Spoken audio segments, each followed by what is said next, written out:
تو میں نے آپ کو یہ بھگوت گیتا کے ریفرنس بھی دیے تاکہ ہندوستان کے رہنے والے ہندو مذہب اور بھگوت گیتا اور رامائن اور ویدوں پر عقیدہ ایمان رکھنے والے وہ بھی سمجھیں، اور قرآن اور حدیث کا بیان بھی ہو چکا اور اولیاء کا، مسلمان بھی سمجھیں کہ امن اور سکون کسی ایک اکیلے مذہب کی میراث نہیں ہے، امن اور سکون وہ سارے مذاہب کی مشترکہ وراثت ہے۔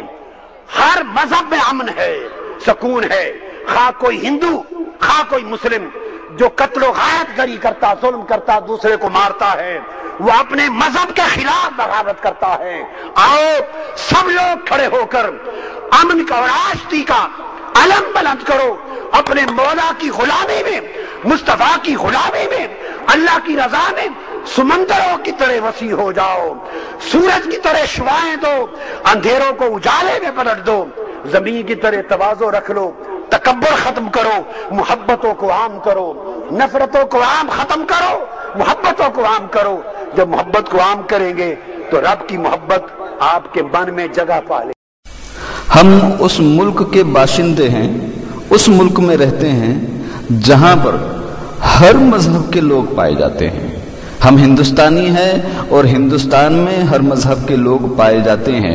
اتنے بڑے ملک میں کبھی کبھی دنگے ہو بھی جاتے ہیں، مگر ہم کبھی اپنے ملک سے غداری نہیں کرتے، بلکہ وقت آنے پر شہید عبدالحمید دلوائی کی طرح دشمن کی توپوں کے سامنے کھڑے ہو جا کر کے اپنے ملک کی حفاظت کرتے ہیں۔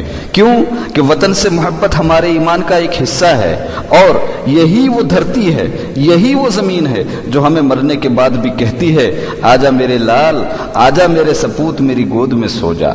آئیے اس پر اور زیادہ میں کومنٹ نہیں دیتا، امیر سنی دعوت اسلامی حضرت حافظ و قاری محمد شاکر علی نوری رضوی کیا ہی بہترین انداز میں جواب دیتے ہوئے نظر آتے ہیں، سن لیجئے۔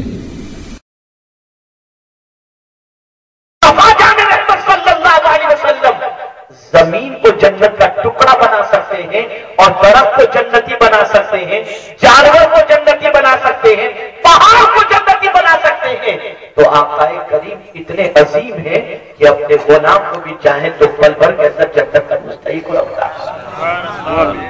آج امتحان کا وقت ہے، محبت کی بات تو ہوتی ہے لیکن محبت کی علامت بھی ہے۔ میں آپ کو بتاؤں، آج پیس کا پیغام لے کر ہندوستان کی سرزمین پر ایک نام نہاد اسکالر آیا، پیس، شانتی۔ میں اس سے یہ سوال پوچھنا چاہتا ہوں کہ جس ملک میں تم رہتے تھے وہاں تو پوری غارت گری کا معاملہ ہے، تو وہاں پیس قائم کیے بغیر تم تو کینیڈا چلے گئے، جہاں پیس کی سب سے زیادہ ضرورت تھی، وہاں سے جان بچا کر بھاگ گئے تھے۔ ہندوستان میں تم پیس کی بات کرنے آئے ہو۔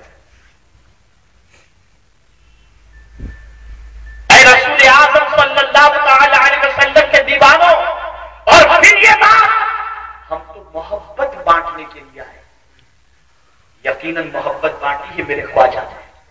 سبحان اللہ۔ اگر تم اپنے آپ کو عظیم صوفی کی حیثیت سے منوانا چاہتے ہو تو میں تم سے پوچھتا ہوں، سلطان الہند غریب نواز نے کسی یہودی کو اپنا محافظ کبھی نہیں بنایا۔ سبحان اللہ، بے شک۔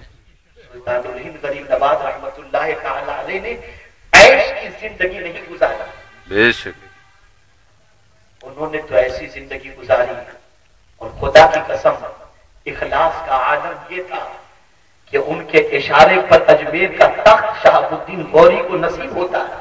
سبحان اللہ۔ ان کے حکم پر شہاب الدین غوری کو اجمیر مقدس کی فتح نصیب ہوتی ہے، اور فتح کے بعد شہاب الدین غوری نے جب اعلان کیا کہ اجمیر کی دھرتی پر کوئی بزرگ ہو تو میں ان سے ملنا چاہتا ہوں، لوگوں نے بتایا کہ حضرت معیز الدین ہے،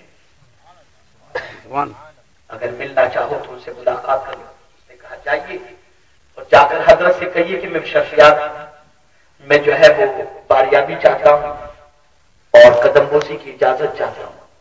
سلطان الہند کے پاس جب یہ اطلاع دی گئی تو ارشاد فرمایا، شہاب الدین سے کہہ دو وہ آئے ضرور لیکن اکیلا آئے، اکیلا۔